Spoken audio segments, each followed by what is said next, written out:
느헤미야 가게가 오늘로써 마무리가 됩니다. 네, 아쉽죠?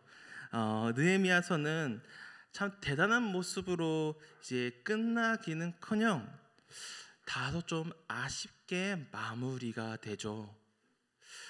마지막 장에서 보여지는 모습들은 죄악들의 모습들입니다.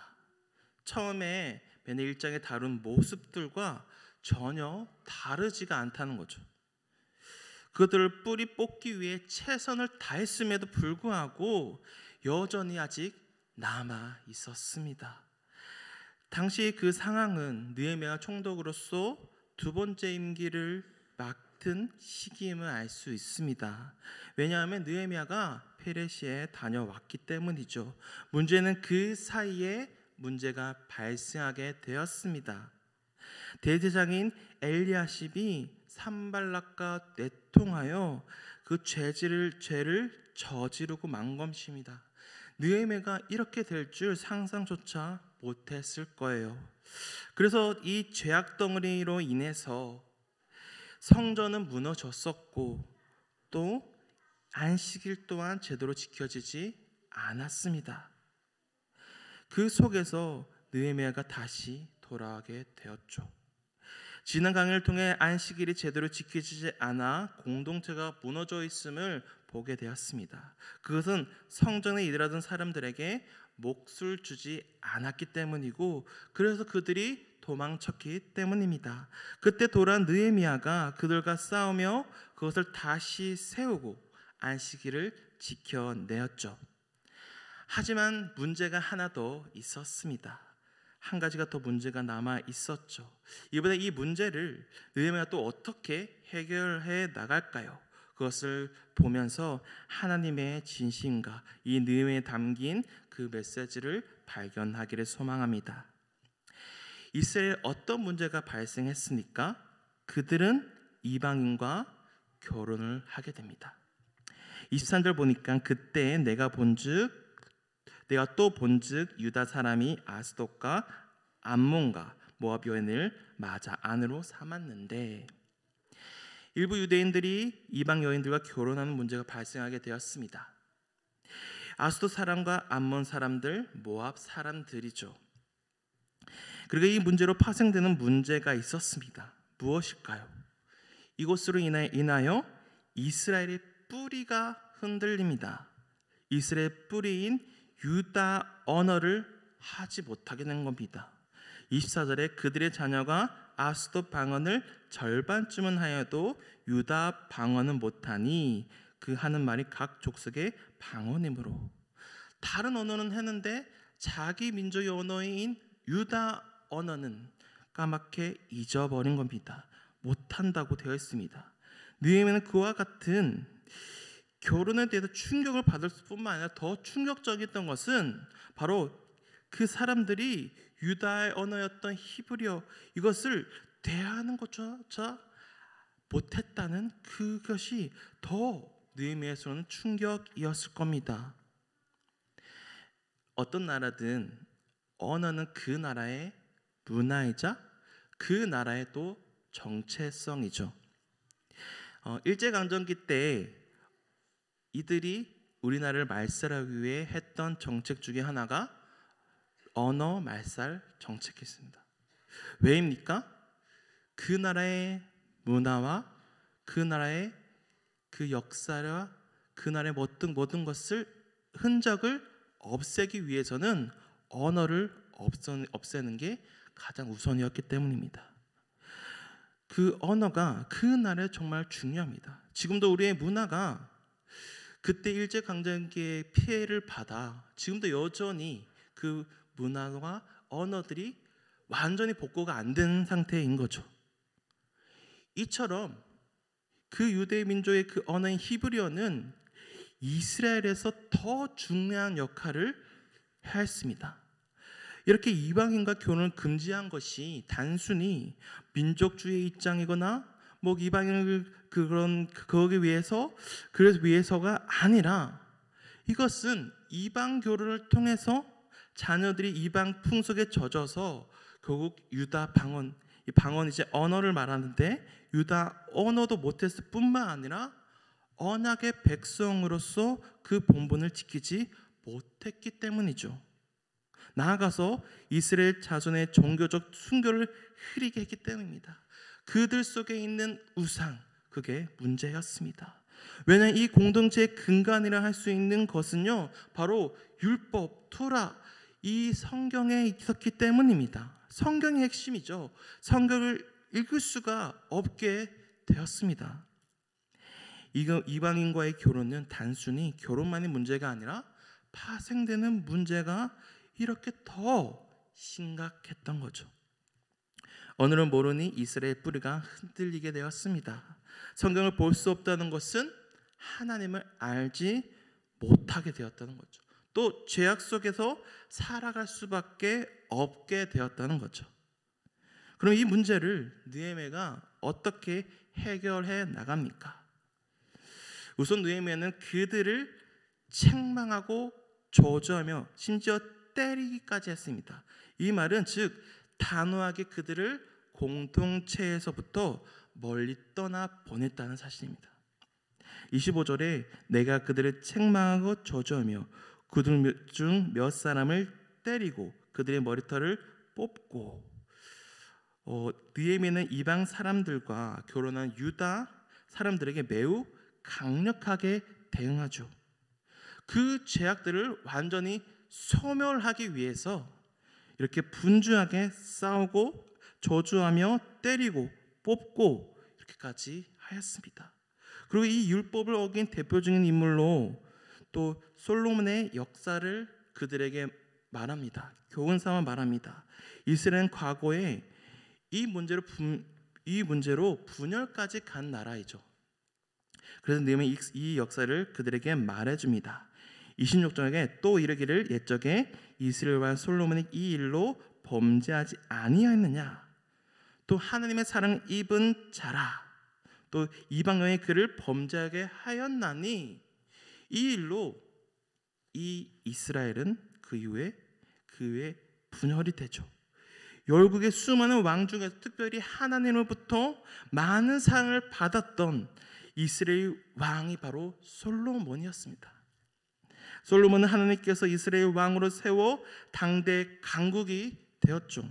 그리고 북의 영광을 주셨는데 그는 이 모든 것을 통해 하나님께 영광을 돌리기는커녕 이방 여인들 취함으로 결혼할 그 정책으로 인해 말려내는 그들로 인해 우상 숭배자가 되었습니다. 이런 사실은 이스라엘의 역사의 대대로 교훈이 되었죠. 그래서 느헤미야도 지금 이 백성의 그 역사를 가지고 그들에게 책망하고 있는 것입니다. 27절에 너희가 이방 여인을 아내로 맞아 이 모든 큰 악을 행하여 우리 하나님께 범죄한 것을 우리가 어찌 용납하겠느냐. 대장 엘레아시 손자 요야다의 아들 하나가 호른 사람 산발랏의 사위가 되었으므로 내가 쫓아내는 나를 떠나게 하였느니라. 책망하면서 그 아들을, 그 사위와 산발랏의 아들이 그 사위였던 그를 쫓아냅니다. 그 산발랏의 사위가 되었습니다. 그렇다면 산발랏의 사람이라는 거죠. 이 죄악들을 쫓아내며 죄악들로부터 공동체를 멀리 떨어지게 만들었습니다. 다음에 그 아들을 공동체에 쫓아냈죠. 그들을 쫓아낸 것은 그들은 제사장의 직분을 다하지 못하였고 또 언약을 어겼기 때문입니다. 또 공동체를 더럽혔죠.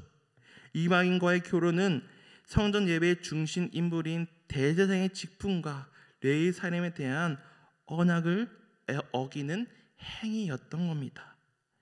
하나님의 언약을 파괴하며 징벌을 받아 포로가 되었음에도 불구하고 지금 그 이스라엘이 그런 상태에서 벗어나지 못하고 다시 돌아갔습니다. 포로였던 그들을 그렇게 공동체를 다시 세웠음에도 불구하고 또 같은 죄를 반복하고 있죠. 그러면 느헤미야는 이 죄악들로부터 공동체에서 떠나게 하였습니다. 느헤미야 이토록 끝까지 개혁하면서 공동체를 변화시키면서까지 이렇게 할 수 있었던 이유는 무엇일까요? 이 느헤미야가 처음에 개혁하고 또 무너졌잖아요. 근데 그 상태에서 또 개혁해 나갑니다. 그렇게 할 수 있었던 이유가 무엇일까요? 느헤미야는 많은 어려움을 무릅쓰고 그가 처음에 예루살렘에 대해서 품었던 하나님의 사명을 끝까지 믿었기 때문입니다. 그러므로 31절에 하나님께 이렇게 고백하고 있죠. 내 하나님이여 나를 기억하사 복을 주옵소서. 그 개혁해 나갔던 이 느헤미야의 그 심정이 하나님께서 기억해 달라고 호소하고 있습니다. 몇 년 동안 예루살렘을 떠나 있었으니까 사실 이 엘리야십과 그 산발랏의 중심에 그 정권이 됐을 겁니다. 그 세력들이 있었을 것입니다. 그 죄악들과 싸웠죠. 그 모든 것을 몰아내고 죄악들 속에서 이제 하나님을 섬기고 그 일을 맡게 함으로써 다시 거룩한 공동체로 다시 바꿨습니다. 다시 그 공동체가 살아나게 되었습니다. 이 백성들 모두 하나님의 사랑을 입은 자들이었죠. 이들은 하나님이 택한 언약 백성이었습니다. 근데 그들이 어떻게 했습니까? 솔로몬에게 그토록 많은 부귀 영화를 주셨는데 하나님께 택한 백성인데 하나님의 사랑이 임했던 그들인데 오히려 솔로몬은 다른 이방 여인과 그 결혼 정책을 펼치면서 결국 그것이 그 솔로몬에게는 독이 되었습니다. 이방 여인을 통한 이 정책을 펼쳤고 결국 그것이 이스라엘이 무너지는 결과가 되었죠. 이스라엘 중심에 더 이상 하나님이 아닌 우상이, 죄악이 살아가는 날들이었습니다. 그래서 포로가 되었는데 그 포로들을 누가 또 끌고 와서 그 공동들을 다시 세웠습니까? 하나님이 느헤미야를 통해서 문제들을 하나하나씩 해결해 나갔고 죽어있던 공동체, 정말로 무너져 있던 그 공동체를 다시 살려내었죠. 성전 중심으로 다시 세웠고 안식을 세웠으며 죄악들은 엘리야십과 그 아들을 공동체에서 내보냈습니다. 죄악들을 뽑고 파괴하였습니다. 죄악 속에서 살아가던 이스라엘을 하나님의 사람으로 인하여 생명이 있는 곳이 되었습니다. 이제 모든 죄악에서 벗어나 거룩하게 성전 중심으로 안식일을 지키고 율법을 지키며 나아가는 일만 남았습니다. 왜 느헤미야는 이렇게 개혁이, 그 굳은 의지가 가능했던 것일까요? 이렇게 모든 문제를 해결할 수 있었던 이유는 느헤미야가 하나님의 약속, 하나님의 언약을 강력하게 믿었기 때문입니다. 느헤미야는 하나님이 자기 백성과 약속하셨던 어디에 있든지 그들을 모으겠다라는 그 언약을 믿었던 거예요. 언제나 기억하며 살았던 겁니다. 느헤미야 1장 8절 9절 말씀 우리 같이 한번 읽어볼까요? 느헤미야 1장 8절 9절 말씀입니다. 시작.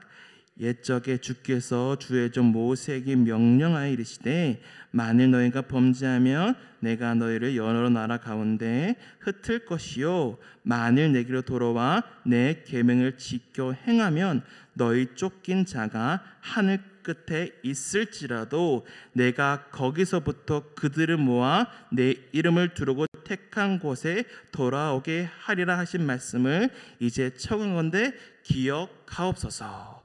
아멘.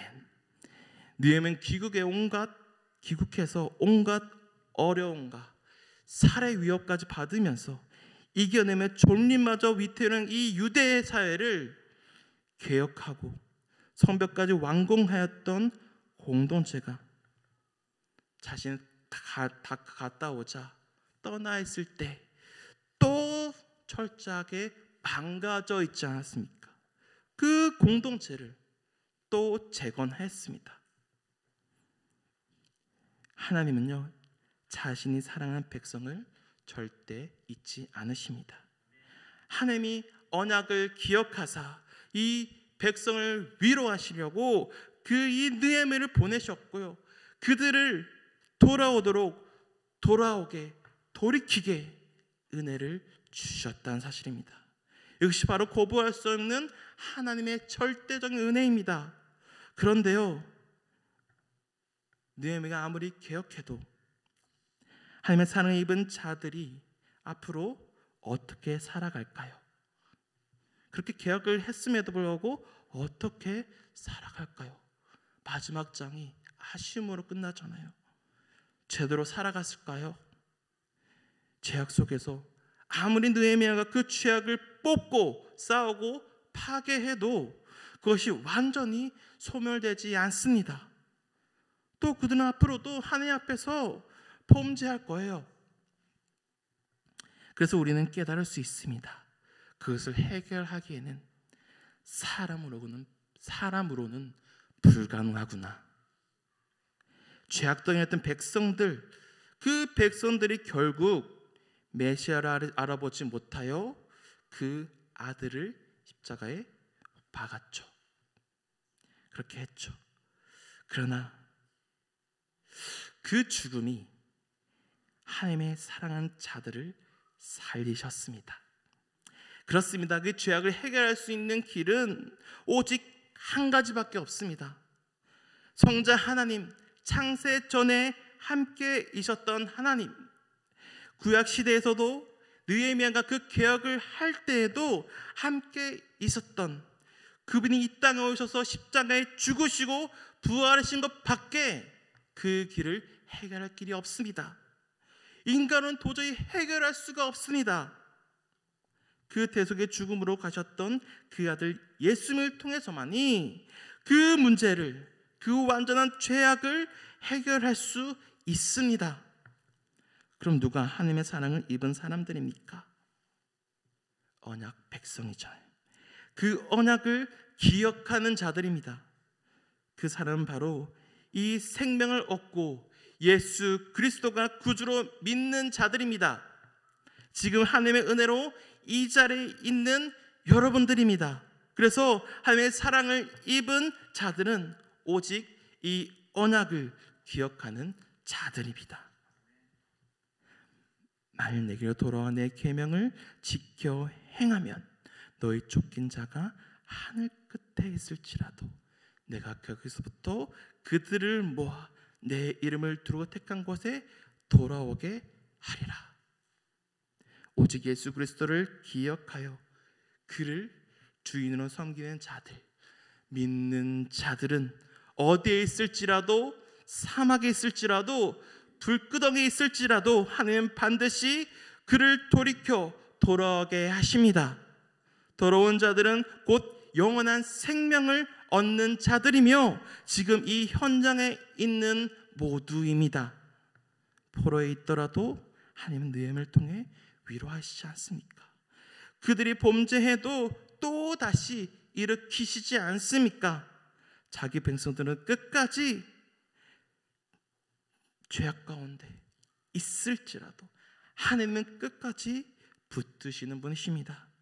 그러면 지금 있는 곳에서 하나님을 부르시길 원합니다. 하나님이 나를 사랑하신 증거는 바로 지금 내가 예수님을 믿고 있다는 사실, 그리고 이 자리에서 예배하고 있는 자체가 바로 그 증거임을 영원토록 기억하시길 원합니다. 우리 445장 대사를 넘어 홍역과 같이